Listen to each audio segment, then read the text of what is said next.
উপপাদ্য ত্ৰিভুজৰ বাহুৰ লম্ব সমদ্বিখণ্ডক তিনিডাল সমবিন্দু বুলি আমাক প্ৰমাণ কৰিব লাগে। এতিয়া বৰ্ণনা ধৰা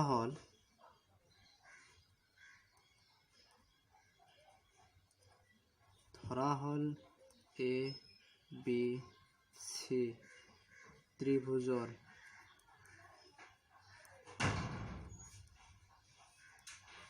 ABC ত্ৰিভুজৰ BC CA আৰু AB বাহুৰ মধ্যবিন্দু ক্ৰমে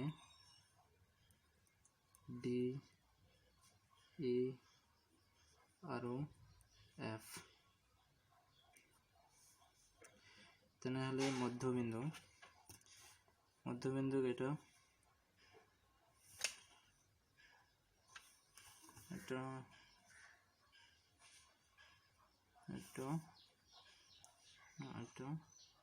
এটা মধ্যবিন্দু ক্রমে A B C এটা ত্রিভুজ এটার মধ্যবিন্দু ক্রমে D E আৰু F দিয়া আছে। ধৰা হল E আৰু F ৰ পৰা ক্ৰমে AB আৰু AC বাহুৰ ওপৰত টনা লম্ব দুডাল O বিন্দুত ছেদ কৰে।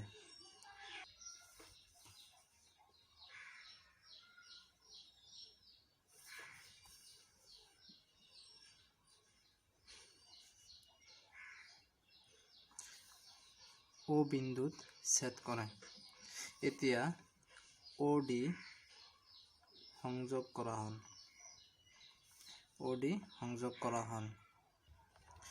প্ৰমাণ কৰিব লাগে যে OD BCৰ ওপৰত লম্ব। OD BCৰ ওপৰত লম্ব বুলি আমাক দেখুৱাব লাগে।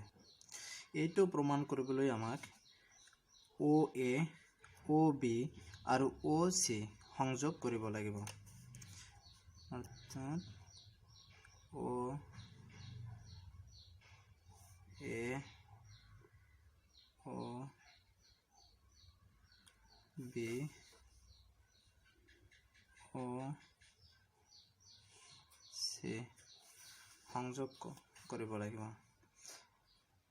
এতিয়া আমি প্ৰমাণ কৰিম যেহেতু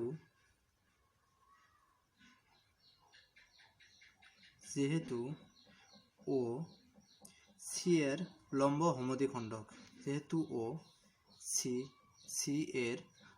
সমদ্বিখণ্ডক ওপৰত অৱস্থিত গতিকে OA = OC হ'ব। গতিকে OA = OC নাম্বাৰ 1 কেনেকৈ OA = OC হয় চাওঁ। যেহেতু AOE ত্ৰিভুজটোৰ এইটো সাধাৰণ বাহু OE সাধাৰণ বাহু এইটো কোণ 90 ডিগ্ৰী আৰু এইটো লম্ব সমদ্বিখণ্ডক যেহেতু OAE আৰু CE সমান গতিকে বাহু কোণ বাহু শৰ্ত মতে এইটো ত্ৰিভুজ সৰ্বাংগসমূহ AO ত্ৰিভুজ AOE সৰ্বাংগসমূহ ত্ৰিভুজ COE গতিকে AO = OC। আকৌ OF ৰ ওপৰত মানে ABৰ লম্ব সমদ্বিখণ্ডক OF ৰ ওপৰত অৱস্থিত গতিকে AO = OB। নাম্বাৰ 2 ইকুৱেশ্যন 1 আৰু ইকুৱেশ্যন 2 পৰা পাওঁ BO equal to OC equation 3 যেহেতু OB equal to OC গতিকে O BCৰ লম্ব সমদ্বিখণ্ডকৰ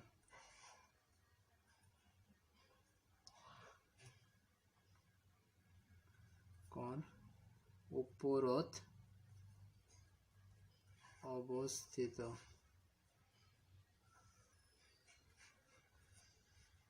O বিন্দুটো BCৰ লম্ব সমদ্বিখণ্ডকৰ ওপৰত অৱস্থিত হ'ব গতিকে OD BCৰ ওপৰত লম্ব বুলি প্ৰমাণ হ'ল গতিকে OD